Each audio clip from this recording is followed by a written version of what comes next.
Hello, ladies and gentlemen. Welcome to a Saturday early evening episode of Ted's Brew Cellar with me, your most gracious host, Ted.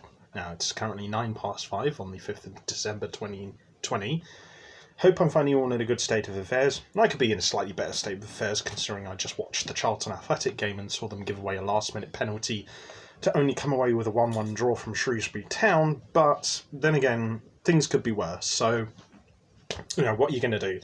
But I thought that in order to sort of raise the spirits, even though, my spirits aren't necessarily down that much, I thought I'd review a drink that I have some good impressions about. So this is a drink from our old friends at Lindemans, who are a very old French-Belgian, I think, brewery from Belgium, who were established back in 1822.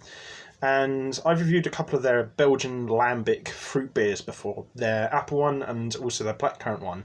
I liked the apple one a little bit more because it had a bit more of a balanced, sweeter flavour, whereas the blackcurrant one, while still really nice, was quite a bit overly sour, so I wasn't too mad about that one, but they were both still pretty good. And today we're going to be taking a look at another one of their drinks that I got for £4.49 from the Wine Barrel on Western Road in Hove, and that is Lindemans Framboise, which is their raspberry flavoured beer. This is a 2.5% alcohol volume beer, and I think for the price it is, for the size of this bottle, that's pretty reasonable as well. I did try recording this episode already, as you can see I've drank some of this, but unfortunately my recording device ran out of space, so I had to re-record this again. I think generally I've got to say that I really like the label. It's got very similar, if not completely identical design to the other two bottles I've tried from these guys before, but I prefer the mixture of colours a little bit more, so I'm going to give that a 10 out of 10. Very dark, very rich, earthy, kind of crimsony, almost purpley, foresty colours that look very nice together. The smell is almost like a sort of slightly boozy raspberry fruit drink that, that's basically what it is. And it also has this slight mellow yogurty tang to the after smell as well. So I really like the smell of it, so I'll give that a 9 out of 10. But as for the taste, I think when I tried to record this episode earlier, before I had to start this re-recording, I kind of imagined that this would be a bit more sweeter than the blackcurrant one, and it is. This is generally a much more milder drink, and it's not as sharp.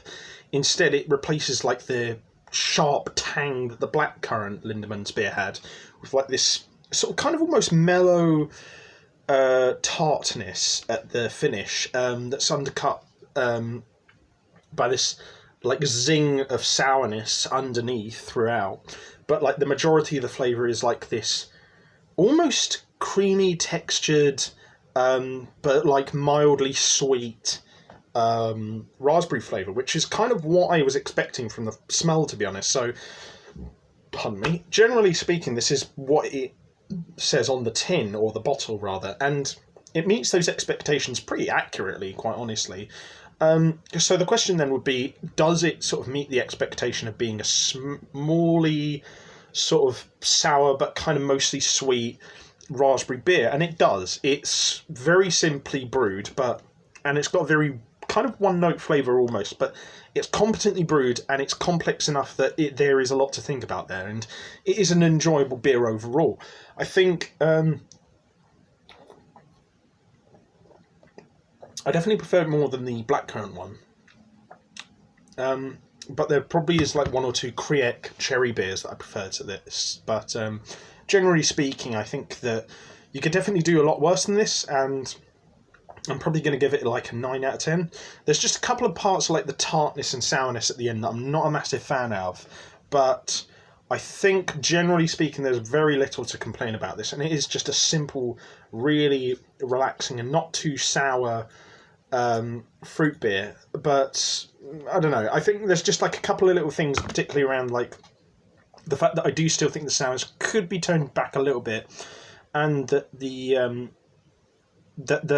flavour isn't like as smooth as I wish it was towards the end. but generally speaking, it's smooth and pretty consistent throughout apart from that, and I do really enjoy it, so I'm going to get a few more bottles for myself in the future, and I hope you guys will too, because I think this is a really, really nice beer. So yeah, if you guys did like this video, leave a like, share and subscribe. If you have any suggestions for future episodes of Ted's Booze Cellar, leave them in the comments section down below. And if you want to check out anything else I do online, I'll leave the links to my social medias and other YouTube channels in the video description down below. But until next time, have fun, stay safe with whatever you're doing, don't do anything I wouldn't do, wash your hands, take a mask with you to the shops, drink responsibly, know your limits, and I'll see you guys at the bar next time on Ted's Booze Cellar. Bye for now.